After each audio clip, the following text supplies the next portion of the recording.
नमस्कार दर्शक बंधु शुभ सकाळ आज हूँ 4 अक्टोबर शुक्रवार आज रही देश विदेश किसी गुरुत्वपूर्ण खबर तेज खबर देखा पूर्व आपण मान गोटे अनुरोध वीडियो को शेष जाए देखु ता सहित वीडियो को लाइक कर आपण जिला को भल पाते आप जिलार ना लिखि दिंतु जहाँफल तुरंत 5 मिनिट भितर आप जिलार खबर पाइपर तेज आज खबर रही सरकार पूजार बड़ घोषणा ता सहित राशन कार्ड पीएम किसान सीएम किसान सुभद्रा टंका एमती अनेक 10टी गुरुत्वपूर्ण खबर रही खबरटी देखा पूर्व आपण जिलार ना लिखु एवं भिडियोटी शेष पर्यंत देखु युवपीढ़ी मोदी दशहरा भेटी मिल 66,000 टंका आरंभ है पीएम इंटर्नशिप स्कीम तेबे दशहरा परी पर्व देशर लक्ष लक्ष युवक युवती भेटी देइछन्ति प्रधानमंत्री नरेंद्र मोदी युवक युवती विकास एवं कौशल को परिमार्जित करने सरकार एक नुआ योजना पीएम इंटर्नशिप स्कीम रो पायलट प्रोजेक्ट आरंभ करिसंती एही योजना रे समस्त प्रार्थी को 66,000 टंका लेखा प्रदान करा जिवो वार्षिक मिलिबो आ तेबे एथिपई सेमान युववर्ग आवेदन करि परिबे जेउथिपई परिवार आय 8 लाख रु कम होइथिबो केंद्र सरकार आरक्षण नियम योजना रे लागू रहिबो अर्थात अनुसूचित जाति जनजाति ओबीसी आरक्षण को मिलिबो किंतु आर्थिक क्षेत्र में दुर्बल मानक मध्ये यह फायदा मिलियो बोली सरकार घोषणा करिसंती ଶସ୍ତା ହୋଇଯିବ ଖାଇବା ତେଲ ମୋଦି କ୍ୟାବିନେଟ ଯୋଜନାକୁ ମିଳିଲା ମଞ୍ଜୁରୀ ତେବେ ସାଧାରଣ ଲୋକଙ୍କ ପାଇଁ ବଡ଼ ଖୁସି ଖବର ମିଳିବା ପାଇଁ ଯାଉଛି ଆତ୍ମନିର୍ଭରଶୀଳ କରିବା ପାଇଁ 10,103 କୋଟି ଟଙ୍କାର ବ୍ୟୟବରାଦ ସହିତ ଖାଇବା ତେଲ ବିହନ ଉପରେ ଜାତୀୟ ମିଶନକୁ ମଞ୍ଜୁର କରିଛନ୍ତି ଯାହା ଫଳରେ ଖାଇବା ତେଲ ରେଟ୍ କମିଯିବ ଆଉ ମୋଦି ମଧ୍ୟ ଆହୁରି କହିଛନ୍ତି ଯେ ଆମ ଭାରତରେ ଏମିତି କିଛି ଆମଦାନୀ ହେବ ଯେ ଯାହା ଫଳରେ ସବୁ କିଛି ରେଟ୍ କମିବ ଆଉ କୌଣସି ପ୍ରକାର ଅସୁବିଧା ହେବ ନାହିଁ ତେବେ ଆଉ ଗୋଟେ ବଡ଼ ଖବର ଯାହା ଆପଣଙ୍କୁ ଜାଣିବା ନିହାତି ଦରକାର ଏପର୍ଯ୍ୟନ୍ତ ଯଦି ଆମ ଭିଡ଼ିଓ ଦେଖୁଛନ୍ତି କମେଣ୍ଟରେ ଜୟ ଜଗନ୍ନାଥ ଲେଖିଦିଅନ୍ତୁ ତା ସହିତ ଆପଣଙ୍କ ଜିଲ୍ଲାର ନାଁ ମଧ୍ୟ ଲେଖିଦିଅନ୍ତୁ ଦିନ ଦ୍ୱିପହରେ ଭାଇ ଭଉଣୀଙ୍କ ଠାରୁ ଲୁଟି ନେଲେ 3.5 ଲକ୍ଷ ଟଙ୍କା ଯାହା ଶୁଣିଲେ ଆପଣମାନେ ମଧ୍ୟ ଆଶ୍ଚର୍ଯ୍ୟ ହେବେ ତେଣୁ ଆପଣମାନେ ମଧ୍ୟ ବ୍ୟାଙ୍କକୁ ଯାଉଥିବେ କିନ୍ତୁ ଆପଣଙ୍କୁ କିଏ ଜଗି ରଖିଛି କିଏ ଦେଖୁଛି ଆପଣମାନେ ହୁଏତ ଜାଣିନଥିବେ ଦେଖି ଚାହିଁ ନିଅନ୍ତୁ ଦେଖନ୍ତୁ ଘଟଣା କ'ଣ ହୋଇଛି ଦିନ ଦ୍ୱିପହରେ ଦୁଆର ମୁହଁରୁ ଭାଇ ଭଉଣୀଙ୍କ ଠାରୁ ଲୁଟି ନେଲେ 3.5 ଲକ୍ଷ ଟଙ୍କା ଘଟଣାଟି ମିଳିଛି ମାନେ ଅପରାହ୍ନରେ ଭୁବନେଶ୍ୱର ଚନ୍ଦ୍ରଶେଖରପୁରରେ ଗୋଟେ ଏସବିଆଇ ଶାଖାରୁ ଭାଇ ଭଉଣୀ 3.5 ଲକ୍ଷ ଟଙ୍କା ଉଠାଇ ବାଇକରେ ଫେରୁଥିଲେ ଯେତେବେଳେ ଘର ପାଖ ହୋଇଛି ସେହି ସମୟରେ ବାଇକ୍ ଅଟକେଇଛନ୍ତି ଦୁଇ ଦୁର୍ବୃତ୍ତ ପଲସର 220ରେ ଆସି ବ୍ୟାଗଟାକୁ ଛଡାଇଛନ୍ତି ଯାହାଫଳରେ ଯୁବତୀ ଜଣକ ତଳେ ଘୋଷାଡ଼ି ଘୋଷାଡ଼ି ଯାଇଛନ୍ତି ତଥାପି ସେ ଅଟକି ନାହାନ୍ତି ଆଉ ଯୁବତୀ ଜଣକ ପଡ଼ିଯାଇଛନ୍ତି ସେ ବ୍ୟାଗକୁ ନେଇ ଫେରାର ହୋଇଯାଇଛନ୍ତି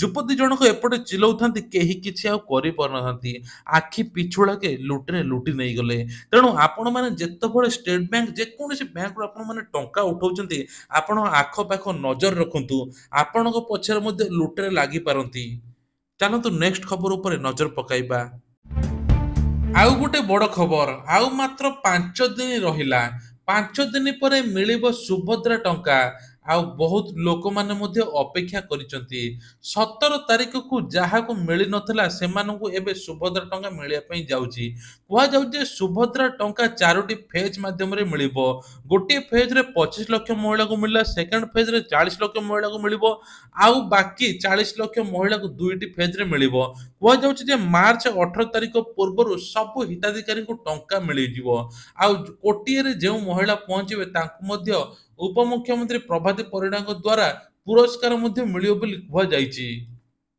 ଆଉ ଆପଣଙ୍କୁ ଯଦି ଏପର୍ଯ୍ୟନ୍ତ ସୁଭଦ୍ରା ଟଙ୍କା ମିଳିନାହିଁ ନିଶ୍ଚିନ୍ତ ଗୋଟିଏ କମେଣ୍ଟ କରନ୍ତୁ ଆପଣଙ୍କ ଜିଲ୍ଲା ସହିତ ମଧ୍ୟ କମେଣ୍ଟ କରନ୍ତୁ ତେବେ ଆଉ ଗୋଟେ ବଡ଼ ଖବର ଅକ୍ଟୋବର 5ରେ ମିଳିବ 18ତମ କିସ୍ତି ଏଥର ଚାଷୀମାନଙ୍କ ପାଇଁ ଖୁସି ଖବର ସରକାର ଦଶହରା ଭେଟି ଦେଉଛନ୍ତି ଚାଷୀମାନଙ୍କ ପାଇଁ ସୁବିଧା ଯୋଗାଇବା ପାଇଁ ସରକାର ବିଭିନ୍ନ ପ୍ରକାର ଯୋଜନା କରିଛନ୍ତି ଆଉ ଏହା ମଧ୍ୟରୁ 18ତମ କିସ୍ତି ମିଳିବା ପାଇଁ ଯାଉଛି ଚାଷୀମାନଙ୍କୁ ଅକ୍ଟୋବର 5 ତାରିଖରେ ମିଳିବା ପାଇଁ ଯାଉଛି କୃଷକଙ୍କ ବ୍ୟାଙ୍କ ଆକାଉଣ୍ଟକୁ ସିଧାସଳଖ ଯିବ ଆଉ ଯଦି ତାଙ୍କ ଆକାଉଣ୍ଟକୁ ଯାଉନି ଇ କେୱାଇସି ମଧ୍ୟ କରିଦିଅନ୍ତୁ ଯାହାଫଳରେ ଆପଣଙ୍କ ଆକାଉଣ୍ଟକୁ ତୁରନ୍ତ ଟଙ୍କା ଆସିଯିବ ତେଣୁ ପ୍ରଧାନମନ୍ତ୍ରୀ 18ତମ କିସ୍ତି ପଠାଉଛନ୍ତି 2,000 ଟଙ୍କା ପରିବର୍ତ୍ତେ 4,000 ଟଙ୍କା ମିଳିବ ବୋଲି କୁହାଯାଉଛି ଆଉ ଗୋଟେ ବଡ଼ ଖବର ଯାହା ଜାଣିଲେ ଆପଣଙ୍କର ମନ ମଧ୍ୟ ନିଶ୍ଚିନ୍ତ ଦୁଃଖ ହେବ ଦୀପାବଳିରେ ମିଳିବ ମାଗଣା ଏଲପିଜି ସିଲିଣ୍ଡର, କିନ୍ତୁ କେଉଁ ରାଜ୍ୟକୁ ମିଳିବ ସେଇଟା ମଧ୍ୟ ଜାଣିବା ଆପଣଙ୍କ ନିହାତି ଜରୁରୀ। ଦେଖନ୍ତୁ ଓଡ଼ିଶା ସରକାର ଆମ ପାଇଁ କଣ କରୁଛନ୍ତି ଆପଣମାନେ ଭଲ କି ଜାଣିଥିବେ, ଆପଣମାନେ କମେଣ୍ଟରେ ମଧ୍ୟ ଲେଖିପାରିବେ। କିନ୍ତୁ ପ୍ରଧାନମନ୍ତ୍ରୀ ଉଜ୍ଜ୍ୱଳା ଯୋଜନାରେ ହିତାଧିକାରୀଙ୍କୁ ମାଗଣା ଏଲପିଜି ସିଲିଣ୍ଡର ଯୋଗାଇ ଦେବା ପାଇଁ ସିଏମ୍ ଯୋଗୀ ଘୋଷଣା କରିଛନ୍ତି। ସିଏମ୍ ଯୋଗୀ ନିଷ୍ପତ୍ତି ଯୋଗୁଁ ରାଜ୍ୟରେ 2 କୋଟି ପରିବାର ଉପକୃତ ହେବେ। ଉତ୍ସବର ଆନନ୍ଦ ଦ୍ୱିଗୁଣିତ ହେବ। ଦୀପାବଳି ଅବସରରେ ଏକ ମାଗଣା ସିଲିଣ୍ଡର ମିଳିବା ପାଇଁ ଯାଉଛି ପ୍ରତି ମହିଳାଙ୍କୁ। ତେଣୁ ଏହି ଉତ୍ସବରେ ସମସ୍ତେ ମଧ୍ୟ ଖୁସି ଅଛନ୍ତି। ତେଣୁ ଆମ ଓଡ଼ିଶା ସରକାର କଣ କରୁଛନ୍ତି ଆପଣମାନେ ଭାବନ୍ତୁ।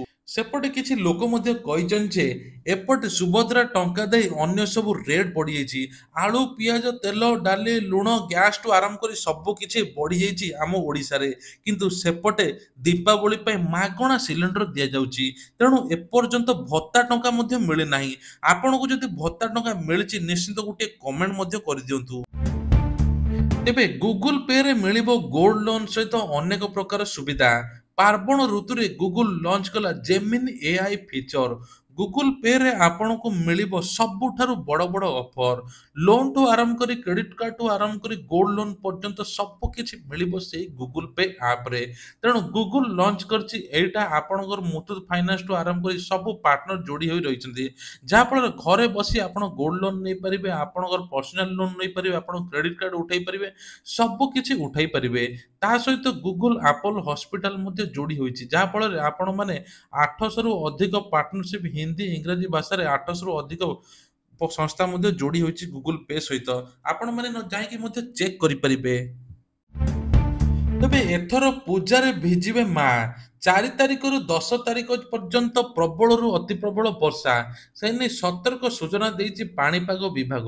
କୁହାଯାଉଛି ଯେ 16ଟି ଜିଲ୍ଲାରେ ୟେଲୋ ୱାର୍ଣ୍ଣିଂ ଜାରି କରାଯାଇଛି।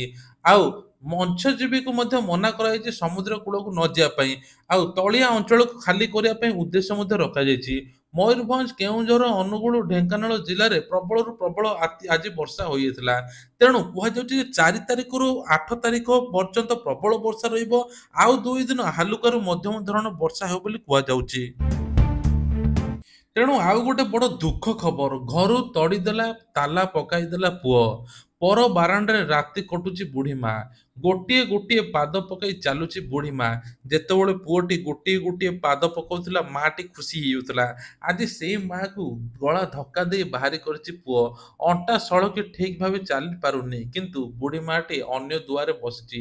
ମାଆର କାନ୍ଦ ଦେଖି ସତରେ ମନରେ ଭାରି ବାଧୁଛି। ଏଇ ବୁଢ଼ୀ ମା ଜଣକ ଯେତେବେଳେ ପିଲାଟି ଜନ୍ମ ହୋଇଥିଲା କେତେ ଖୁସିରେ ପିଲାଟିକୁ ପାଳିଥିଲା। ଆଜି ସେଇ ପୁଅ ଘରୁ ତଡ଼ି ଦେଇଛି। ଗର୍ଭରେ 10 ମାସ 10 ଦିନ ରଖିଥିଲା। କିନ୍ତୁ ନିମାପଡ଼ା ବ୍ଲକର ବାମନାଳ ପଞ୍ଚାୟତରେ ଏଭଳି ଘଟଣା ଘଟିଛି। ବୁଢ଼ୀ ମା ଜଣଙ୍କର 2ଟି ପୁଅ 2ଟି ଝିଅ ଥିବାବେଳେ ସାନ ଝିଅର ବାହାଘର ପରେ କୌଣସି କାରଣରୁ ବିବାଦ ହେବାରୁ ବାପ ଘରେ ରହି ଆସୁଥିଲେ।